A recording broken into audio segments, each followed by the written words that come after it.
Have you watched the series The English Game on Netflix? Well, I think you should. It's a fascinating dive into how football went from an aristocratic to a popular sport in the late 19th century England. Well, today it is so popular that it became a valuable business to do statistics on the game and its players. To talk about that, I invited Kevin Minkus on the show. He's a data scientist and soccer fan living in Philadelphia, and Kevin is currently working at Monetate on ecommerce problem, and prior to Monetate, he worked on property and casualty insurance pricing. Kevin is responsible for some of their data management and DevOps, and he recently wrote a guide to football analytics for the Major League Soccer's website entitled Soccer Analytics 101. To be honest, I had a great time talking for 1 hour about two of my passions, football and stats. So maybe 2020 isn't that bad after all. Oh, and beyond football, Kevin is also into the digital humanities, web development, 3D animation, machine learning, and the bassoon. This is Learning Bayesian Statistics, episode 25, recorded June 25, 2020. Welcome to Learning Bayesian Statistics, a fortnightly podcast on Bayesian inference, the methods, the project, and the people who make it possible. I'm your host, Alex Andorra. You can follow me on Twitter at Alex_Andorra, like the country, and reach a true Bayesian state of mind by visiting learnbayesstats.anvil.app. That's learnbayesstats.anvil.app. Do you want to support the podcast and unlock exclusive Bayesian swag at the same time? Then you can visit my Patreon page at patreon.com/learnbayesstats. Starting at $3, you can get various benefits like the private Learn Bayes Stats Slack channel, early access to special episodes, selecting questions for episodes, or even coming on the show. You'll get more details at patreon.com/learnbayesstats. Thanks a lot, guys. I'm very grateful for any support. Let me show you how to be a good Bayesian. Change your predictions after taking information in. And if you're thinking I'll be less than amazing, let's adjust those expectations.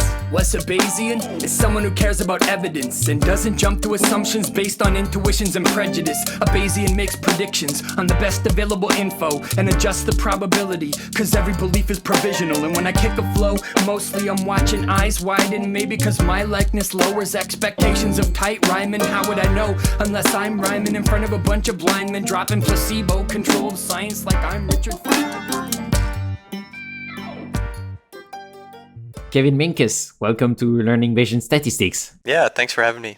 Thanks for taking the time. I'm really glad to be talking about football. That's great. I've been starved of football for 3 months now, and football is not gonna come back in France before August. So really glad to have this opportunity to vent out my football frustration, Yeah, absolutely.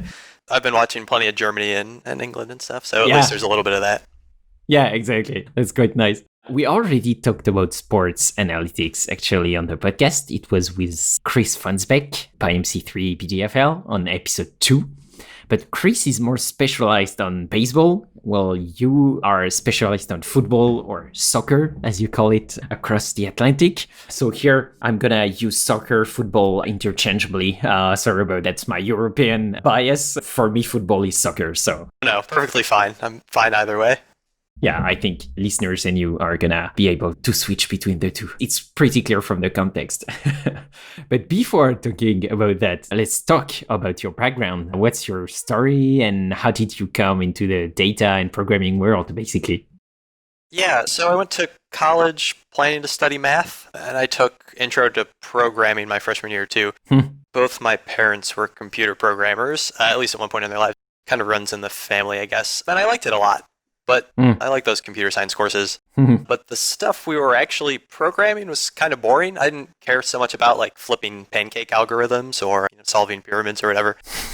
And the pure math courses that I took, I found kind of boring too. I was a lot more interested in where those sorts of skills could actually be applied, rather maybe than on the theory of them. Yeah. I also took some economics courses my freshman year, and what was cool to me was how those courses sort of applied the economic theory that we were learning to be able to explain phenomena and things in a logical way.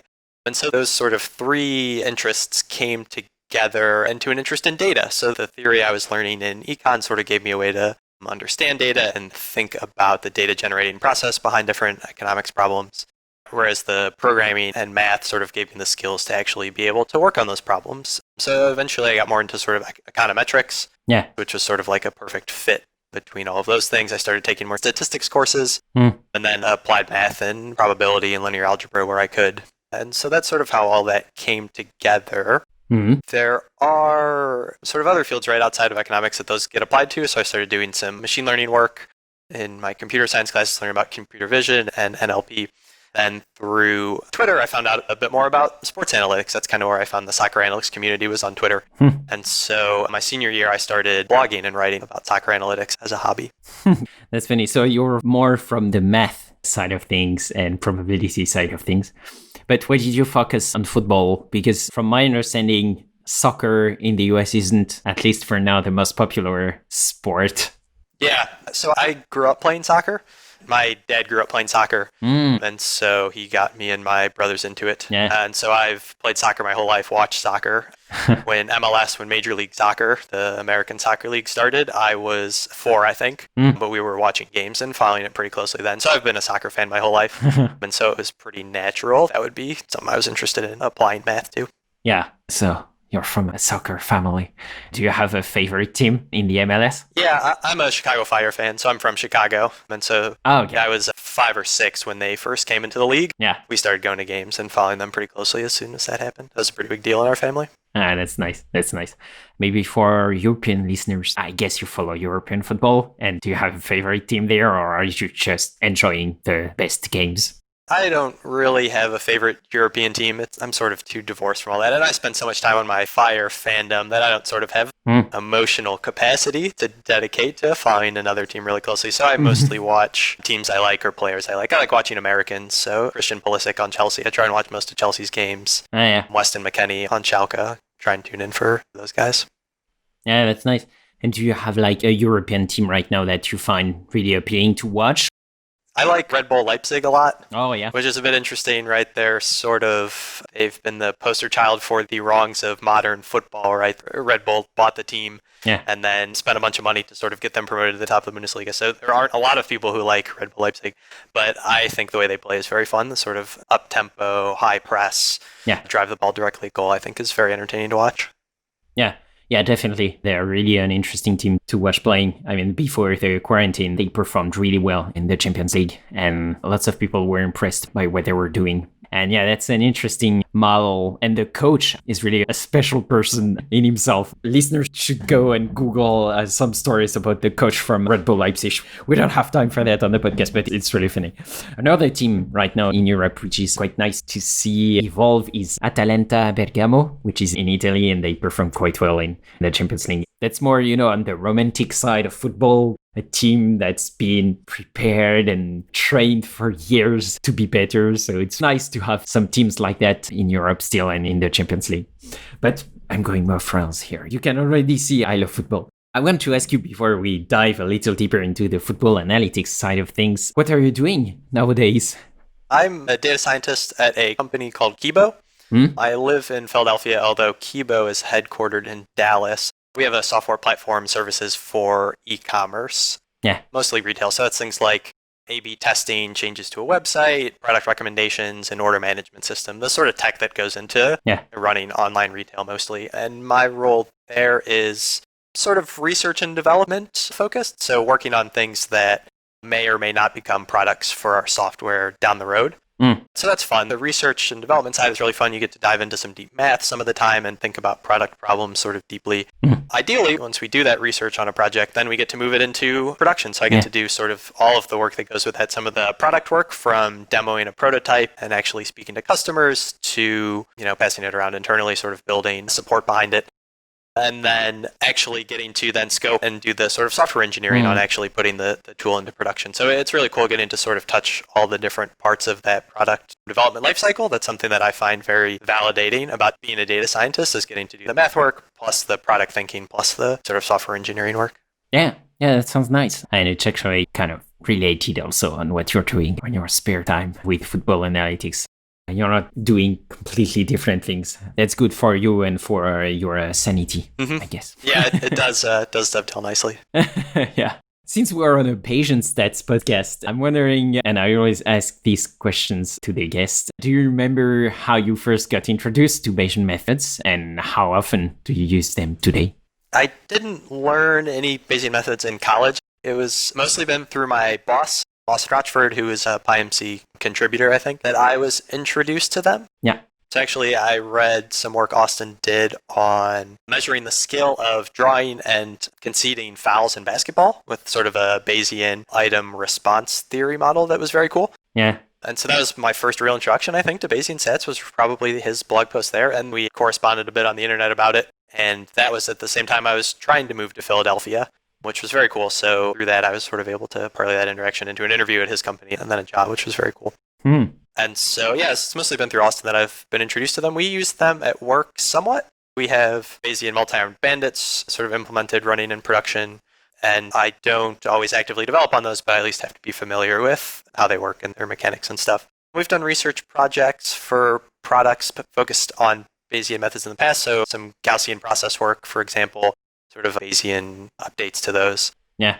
We've done Bayesian modeling as a way to profit maximize A/B tests. So you can improve the time you have to run an A/B test if you have an understanding, not necessarily of statistical significance, which would be the sort of the frequent test approach, but if more focused on maximizing profit. So choosing the proper variant in accordance with how much better we think it is than the worst performing variant. You can do some cool things with Bayesian methods there. So it depends on the project. Lately, I've been doing more software engineering work and not as much sort of statsy research and development, but we do have a decent number of Bayesian projects up and running and in flight.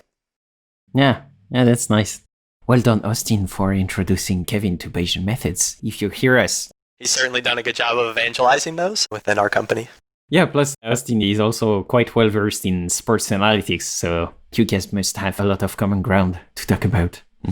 Yep. And actually, I'm wondering how widespread are Bayesian methods in football analytics? That depends on the use case. So one place they're very popular, or at least very sort of common publicly, are with hierarchical models, particularly like for team strength. Yeah. So you want to predict the scores of games, and sort of a hierarchical model can be a nice way to get at that. You include like a home field advantage parameter, something for like a team's percentage of available minutes. That's pretty well tried ground, I think. And Bayesian regression for that is one sort of popular place to turn to. Yeah. There's been work done with hierarchical models using sort of measured team strength across leagues. So maybe you have like a global ranking of sort of all of the teams or all the top flight teams in the world, and you want to understand how much better, an average Bundesliga team is than an average MLS team or something. Yeah. And so hierarchical models can be like a pretty nice approach for that. Those sort of like mixed effects models are cool. Yeah. So one place that's sort of neat to use them very specifically is measuring finishing strength. Yeah. So we've done that for the blog I write for, right? So turns out that the ability of a specific player to put the ball in the goal, sort of beyond just the quality of the shot itself. So beyond something like this is where on the field the shot takes place and in this certain scenario. Yeah. The ability of a player to actually finish his chances, being able to like measure that finishing ability is really difficult. It's really small. But sort of a mixed effects model can be a good way to get the distribution of finishing skill for a player. So then you can say things like, okay, right, if we were just sort of doing a frequentist approach, this parameter on this player's finishing ability probably won't be statistically significant. But if you get your posterior distribution or something, you can understand, okay, well, how much better than average do we think this player might be at actually kicking the ball in the goal? Yeah. And so that's sort of like a nicely posed use case. Different like particular player skills like that can be really nice to have that sort of mixed effects model with, so that you can sort of parse out that uncertainty very clearly. Yeah. On the whole, they're not super widespread. I'm not sure why that is. Like in my experience, I didn't learn any Bayesian stats in college. It was something I had to get introduced to later. So I think that's probably part of the reason. Yeah, that makes sense. I think it's because people don't really learn them while they're at school. And then if you want to use them, you really have to have a strong incentive to learn them, because there can be a big initial cost in learning a new paradigm of statistics, depending on how advanced you are on your statistics journey. I guess it's part of a path dependency. But as you say, that can be kind of weird in the sense that all the scenarios you talked about, modeling scenarios you talked about, really make sense to use a Bayesian framework for that perspective, because there are hierarchical structure there is like super important. And at the same time, you have to be able to take into account individual effects. So yeah, it really makes sense to use a hierarchical structure on that. And I'm wondering also, how many data do you have? Do you usually have too much data or too many data? Well, so it depends on, there's sort of two data structures that you can work with in soccer. And so one is event level data. Yeah. And so event level data is sort of all of the actions that happen on the ball in a match. So player A passes to player B at this point in time. Yeah. And so like that's not like big data necessarily. You could have like the number of passes in a season, which is probably like the largest data you'd be working with for a given problem, is on like the order of hundreds of thousands or something. So it's not like massive, and it's certainly like sort of tractable for Bayesian methods. The other type of data is tracking data.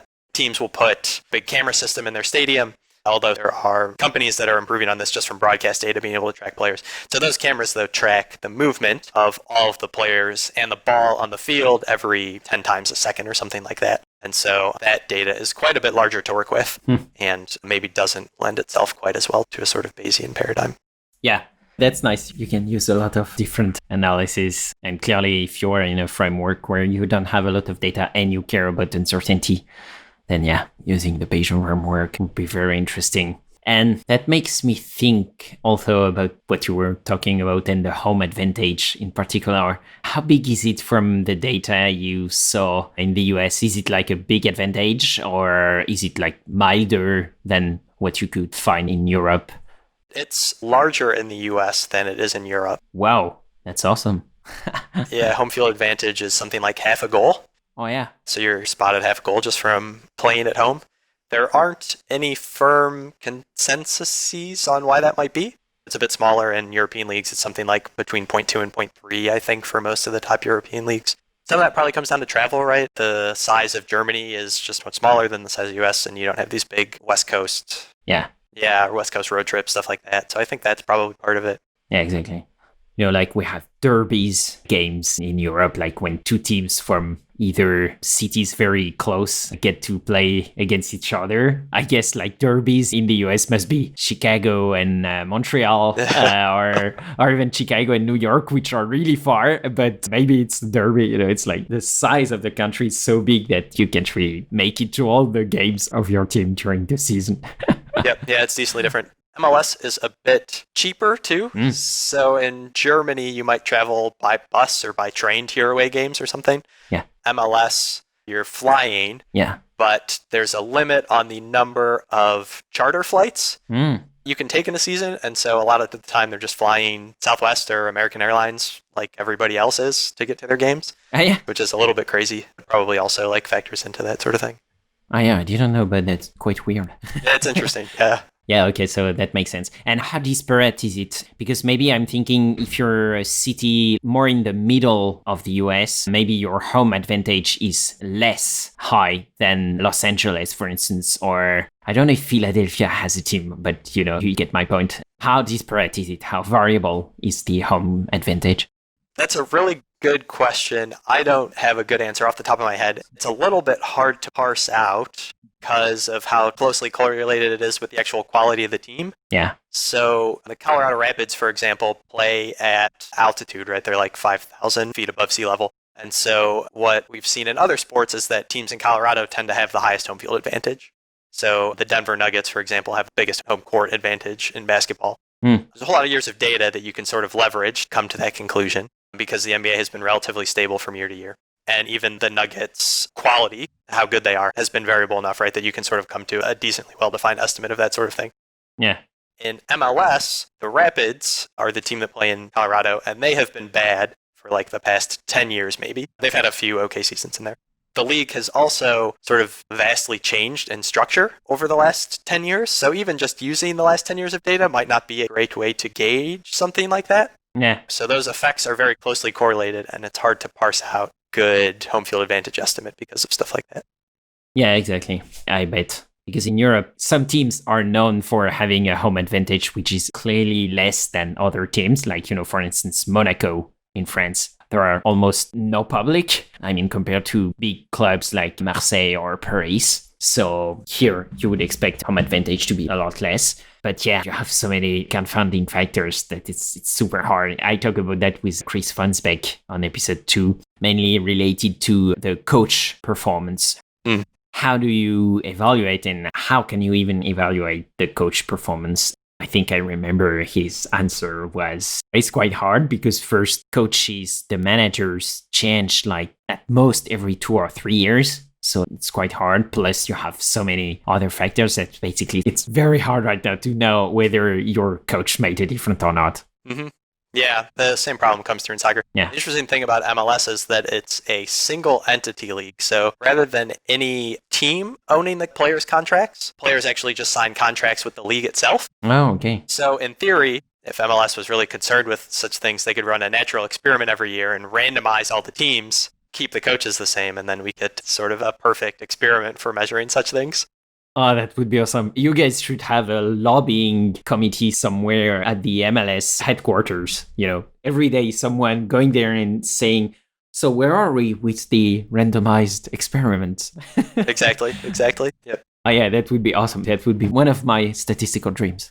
Yeah, it would be interesting. That's been the cool thing. Yeah. Well, not the cool thing, but right, one of the interesting things we can learn right now with empty stadiums, with these games being played in England and Germany, is sort of what home field advantage effect might be attributable to the fans that are actually in the stadium, which is neat. Yeah, exactly. Yeah, in Spain, it's going to be the same thing, I guess, because teams like Real Madrid or Barcelona have huge stadiums which are packed with fans at every game. So yeah, it's going to be interesting to see which difference it makes. At the same time, these teams are a lot stronger than the other teams, but you know, with the close to border teams like Atletico Madrid and so on, that could make a difference. It will be interesting to watch. Actually, I wanted to ask you, by the way, when you do this sort of analytics, what's your favorite technical stack, you know, the one you fire up whenever you do football analytics? Yeah, I mostly work in Python, so it's the pandas, NumPy, Matplotlib, scikit-learn sort of stack. If I'm doing something Bayesian, it's with PyMC3 mostly. Nice. Stats models for the more sort of frequentist stuff. So pretty much most of my work's in Python. I do a little bit in R too, and it's nice to be able to at least know both, right? Sometimes there's a very well-posed R package for a problem that I would have to hand roll my own in Python, and so it's nice to be able to go between the two, but I'm pretty much always in Python these days. Yeah. You talked already about your involvement in football analytics and when you start, but what are you doing exactly? And I'm wondering whether you have a specialty in that field. So I do a handful of different things. I don't know that I really have a specialty per se. So I write for a blog. I'm a contributor, owner, I guess. American Soccer Analysis, help run it. And so we are focused on applying analytics to American soccer. So MLS, more recently we've done more stuff with NWSL, which is the women's league. So I do that. I write a little bit more broadly occasionally. I've had some articles on the MLS league website, which has been cool. Yeah. Behind the scenes of the blog, rather than just writing, I do some of the data management, some of the DevOps sort of work. Yeah. And then I do consulting for pro teams too, which is really cool. So getting to work with the technical staffs there to sort of pro teams or pro leagues to sort of implement interesting projects that they might be interested in having. Oh, yeah. Yeah, that's nice. Can you talk about what some of those projects were? Not really.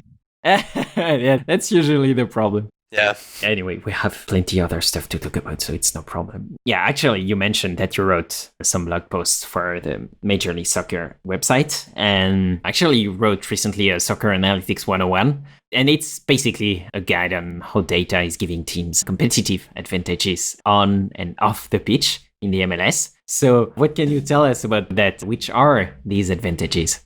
I think smart data science work, smart statistics work really has the ability to sort of improve any aspect of a soccer club. So everything from scouting players to bring in to sports science and fitness to improving the way a team's academy, so the way a team's sort of younger players, the way the academy runs, actually like on the field performance. So in the course of a game, play this way and not this way, or do these things. Yeah. I think when done well, there's probably room for statistics to inform all sorts of different parts of the club. I do think, especially for MLS, one of the sort of highest leverage areas, the area where having an impact, doing something with statistics can have the largest impact on the club overall, is probably with transfers, right? So what players a team brings in and signs. Yeah. The gains you can have on the field from sports science or from taking a set piece a certain way are sort of marginal compared to how big a gain can be from like bringing in a good player. It's really interesting in MLS too. So there's a salary cap Yeah. in MLS. So you can't just sign, like Barcelona, for example, can more or less sign whoever they want. Yeah. In MLS, you can't do that because you have to keep wages under the salary cap. But there's a roster mechanism called a designated player. Mm-hmm. So you can have 3 of them, and those players, their cap hit only counts up to like $500,000 or something, but you can pay them however much you want. Yeah. So teams, if they wanted, could basically have 3 sort of superstars that are going to have an outsized impact on the way teams perform. Yeah. And that's been around 15 years maybe now. But if you whiff on one of those or multiple of those designated players, a team's going to be really bad shape. Yeah. And traditionally, MLS teams' success rates on those transfers have been sort of wildly inefficient. If you look back in the list, there's just like a terrible list of players who have come through as designated players at one time or another. And so I think analytics is probably a good way to improve the hit rate on those signings. It's an interesting classification problem, right? Yeah. You don't really care about false negatives. So if you predict that a guy is going to be bad, but it turns out he actually would have been good, like that's okay. There's a really wide universe of players you can sign. Yeah. What you really don't want are false positives. So you think a guy is going to be good and he actually turns out to be bad. Yeah. So it turns into a classification problem where if you understand the risks appropriately, you can sort of come to a decent solution that stats can help inform. Yeah, that's awesome. That's really something we don't have in Europe yet, at least. But it's my personal opinion. But I really think it's a smart way of having teams and then a league, which is more balanced in the end in the results and the strength of their teams. And it's actually quite ironic to see that in this instance, Europe is much more free capitalist than the US. In Europe, big clubs can do basically everything they want, and there's not really a big gap. There is the financial fair play now at the UEFA level, which has done a lot to tame down some budget wars, but we don't have these caps on salaries and designated player system, and I think it's super interesting to have a league that in the end, in the long term, is more interesting to watch because you don't know at the beginning of the season which team is going to be the champion. Which in Europe is quite easy to do. In France, you can bet on Paris. In Italy, you can bet on Juventus. Most of the national championships are not that uncertain now.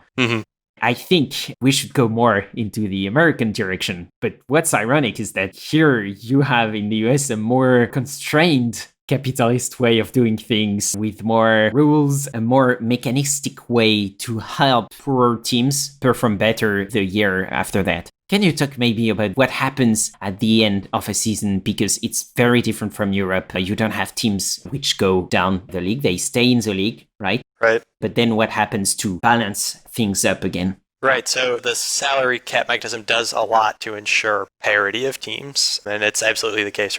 The season isn't a foregone conclusion, even halfway through. A whole lot of different things can happen. Yeah. So there are a handful of different things that happen at the end of a season to help the worst performing teams.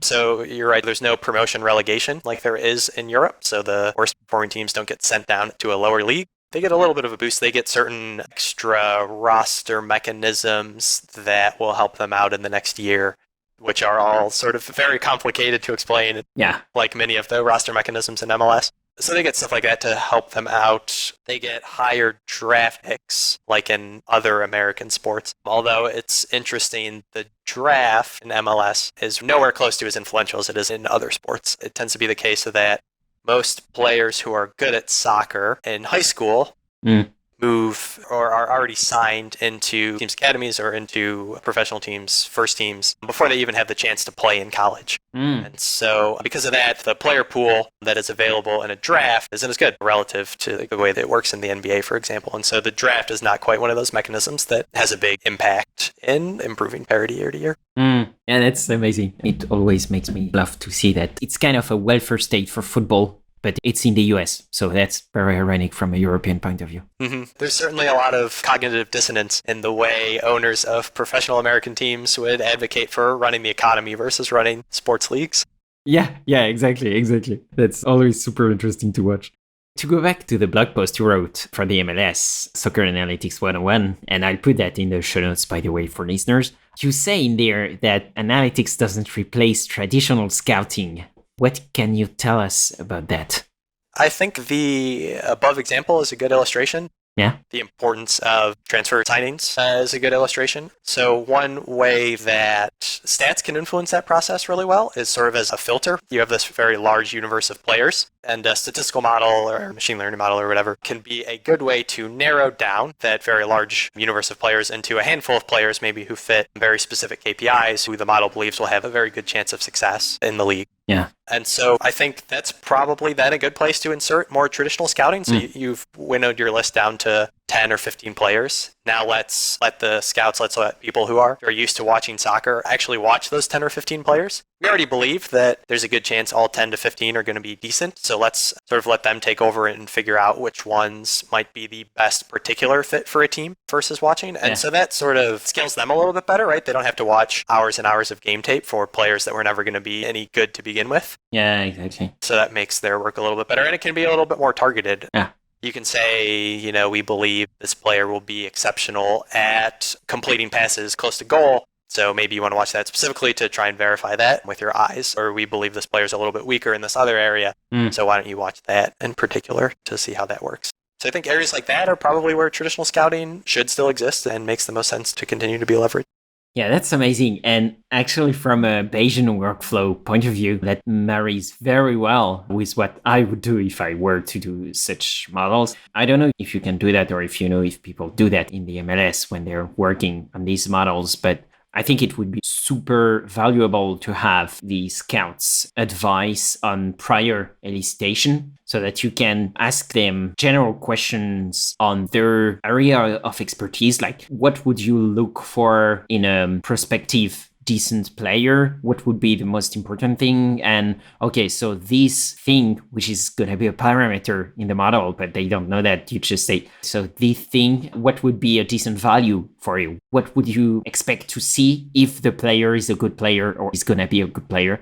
And then you can put that into the model. And then after the model has done its work, then you can send the scouts on the field, as you say. It's great. Yeah, that's one of the really cool things about Bayesian methods for me is that the model you actually implement has to come from like a really strong understanding of the data generating process because you're literally really going to be writing it out for the most part. And so that's where talking to scouts, talking to people that know and understand soccer really deeply, sort of leaning on your subject matter experts can really influence the actual math and stats work that you do.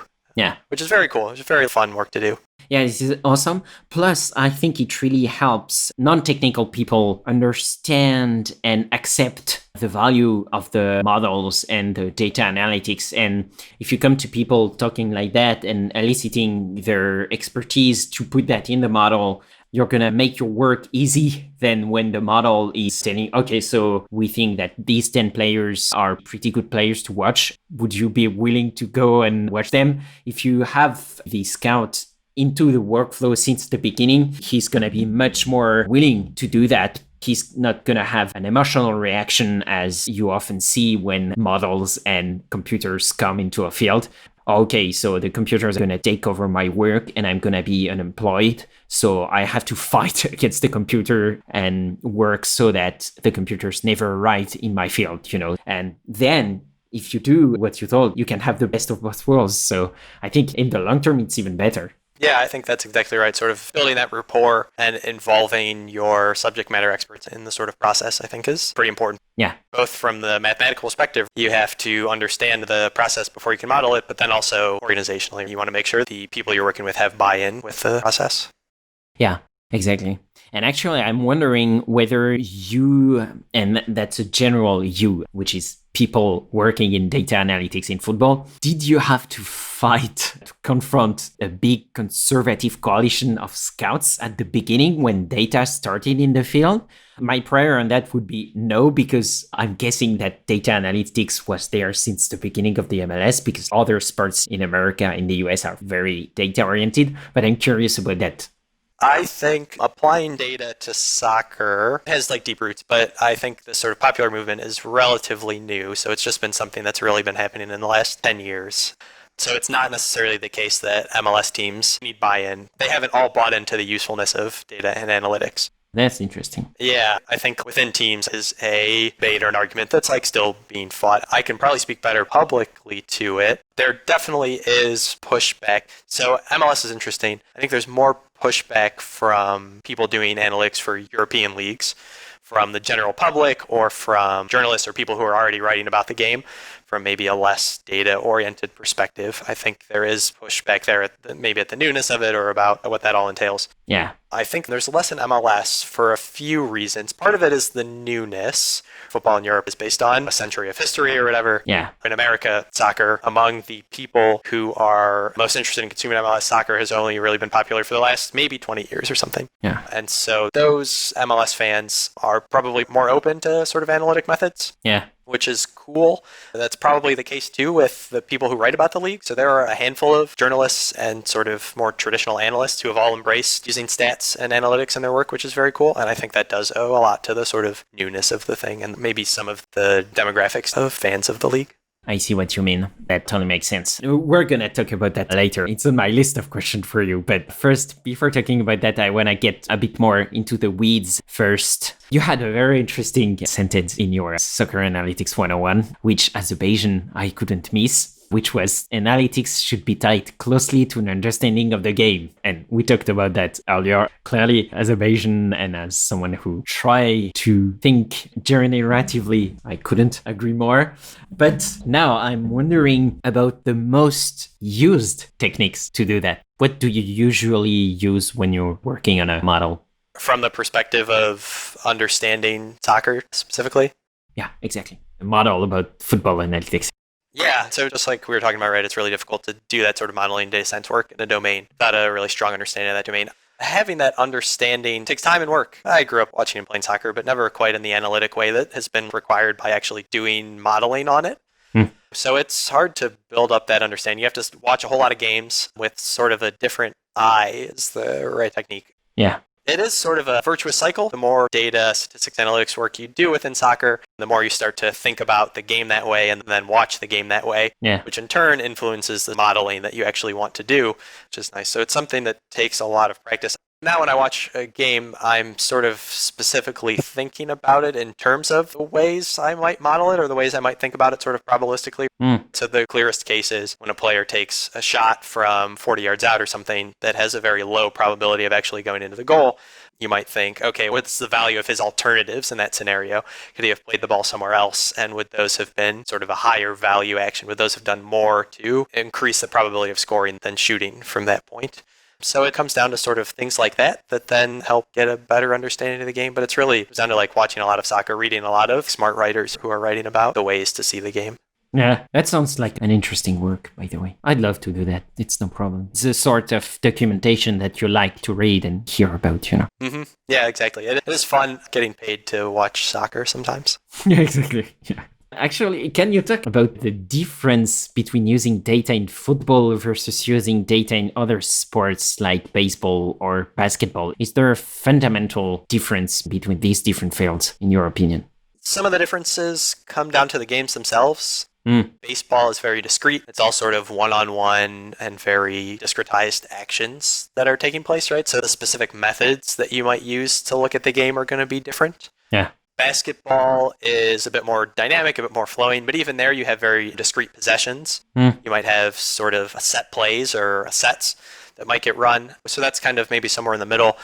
Hockey is probably sort of the closest game to soccer, just in the extent to which it's sort of open and flowing and dynamic and back and forth. So the methods you use to study hockey might be similar to the methods that you're going to use to understand soccer. There are different interesting ways that hockey is different. There's not quite a meta game in hockey the way there is in soccer. In basketball, everyone is trying to do the same thing. You're trying to score on the basket, but the ways that teams try to do that generally look pretty similar from one team to the next, right? They all might have the sort of exact same play that NBA teams run. And then hockey is sort of strict in that sense too. The way teams play generally all looks the same. You don't have sort of possession-oriented teams in hockey like you do in soccer. Soccer has teams that are going to want to hold a lot of the ball. The way they score is by very slowly moving it upfield close to goal. You might have other teams, right, who want to counterattack really quickly, so their defense sits very deep, and then they wait to win the ball back, and when they do, they launch it downfield and try and get an attack going very quickly.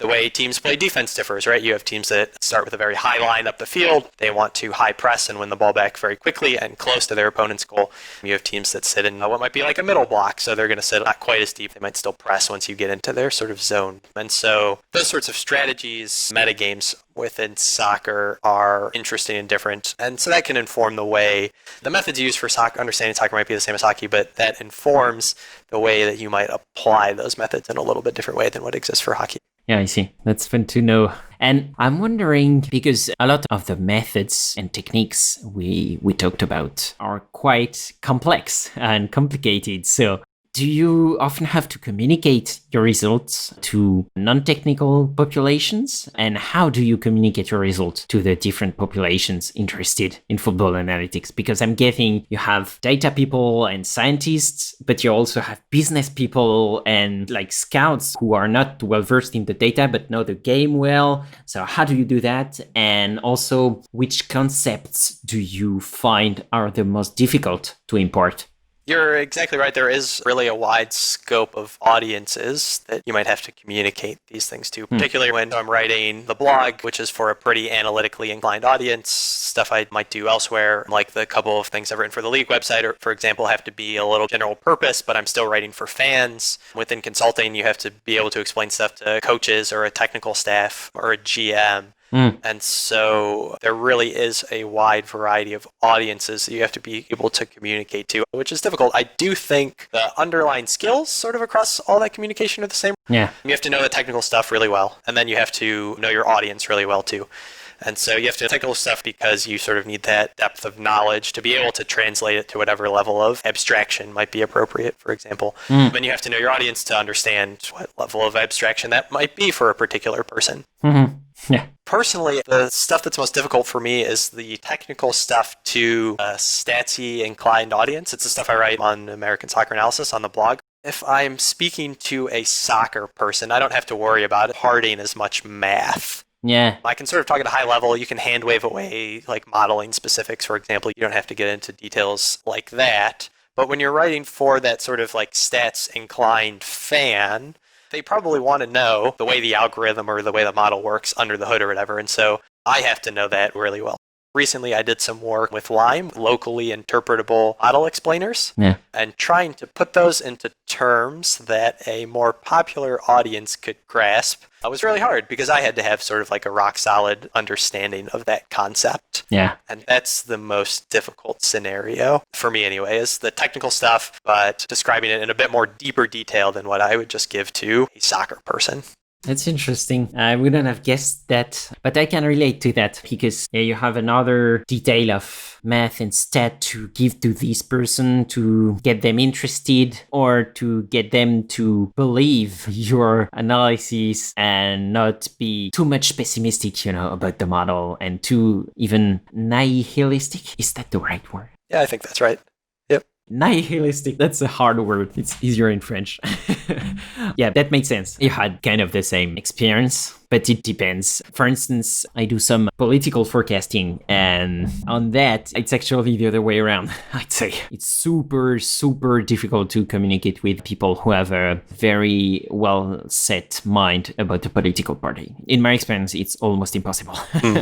And it's a lot easier to do that with more technical people who are more interested in either on the political science side of things or on the statistical side of things. So yeah, I guess it depends on the topic, but I'm guessing also it could be difficult to explain that to a really hard set football fan, I can picture myself having some difficulty. I think that's true. The nice thing about writing for a blog is that I don't necessarily have to be concerned with writing to those people or addressing those people as an audience and tailor it more specifically.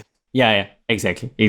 Since we were talking earlier about Europe and the US, and that's something that I've been asking myself for a while now, and I'm wondering whether there is a big difference between how football clubs use data in the US and how they use it in Europe. Because my prior on that is not very good for Europe, because I'm under the impression that that Europe, at least continental Europe, I think Premier League is more advanced, in my opinion, from what I saw, which is not an expert. Compared to continental Europe, Premier League is more advanced. But compared to the US, Europe as a whole is behind the US in data analytics. Do you see the same thing as I do? And if yes, why is that?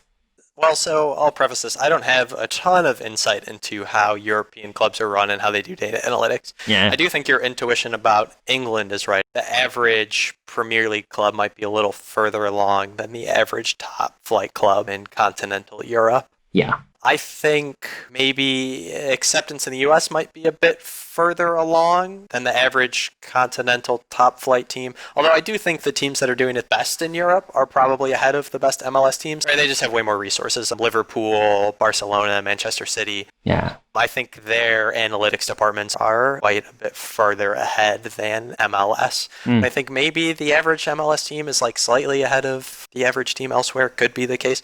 I'm not sure. But there might be like more general sort of acceptance, at least, of analytics, even if the resources aren't there to put money behind building out departments. Yeah.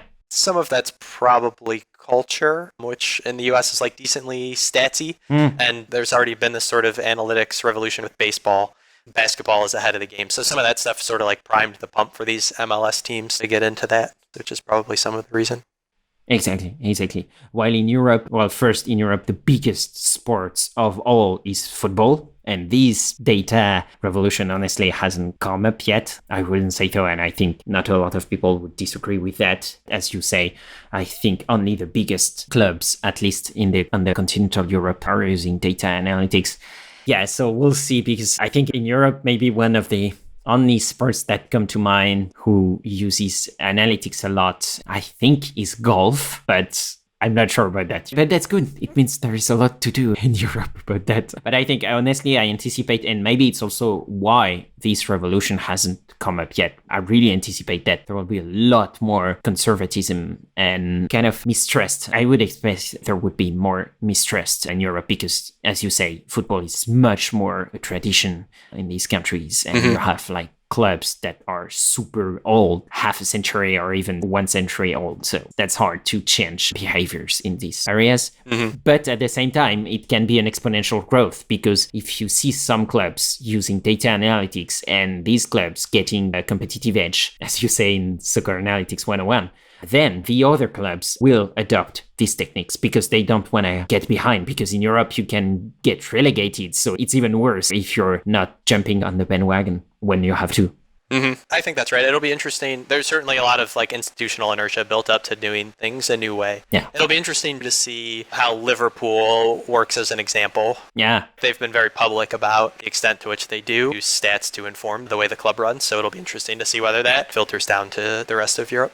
Yeah, and actually Liverpool is one of the most vocal clubs I've heard about that topic. I mean, PSG in France, I've never heard them talk about that. It's really weird.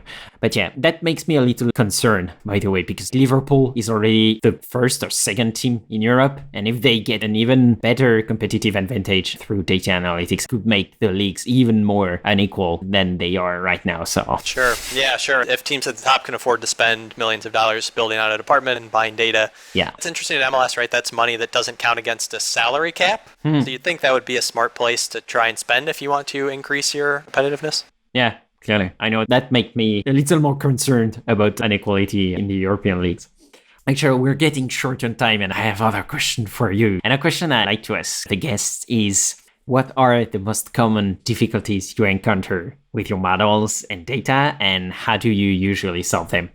So getting data in the right format and then feature engineering, those are like related, along with posing the problem in a way that makes it solvable. I think are sort of the three like very closely interrelated things. And that's maybe where the most difficulty is. Yeah. Actually, applying a model to the thing is not always that difficult. It's a bit more tricky when you're using sort of a Bayesian method or something and not just throwing a scikit-learn algorithm at it or something. But I think it's in that like data engineering, feature engineering stuff that's tricky, right? You need the very firm sort of understanding of the data generating process that can help you like actually pose the problem you're trying to solve in a way that's tractable. And then you have to like actually massage your data into the right format to speak to that problem, right? So it's a good example. Maybe like a lot of times in soccer, you have an idea of pace or tempo. So if you're interested in seeing how that contributes to creating chances, it might be like an interesting research problem, right? How does pace contribute to scoring goals? But Pace is like a loaded word that everyone in soccer intuitively knows, but no one has a well-defined definition. And so if you want to put that into a problem you can actually solve, you need to like land on a definition and then express that definition in the data with the right features. And then after all of that work, you can put it into a model to actually maybe approach an answer for. Mm-hmm. And so it's that process before pulling everything together to define the problem itself, I think that's the most difficult for me anyway. Yeah, clearly. I know what you're talking about. Do you have a favorite model or method when you're working on these football analytics? You know, a model that you're always happy to use and can share with us?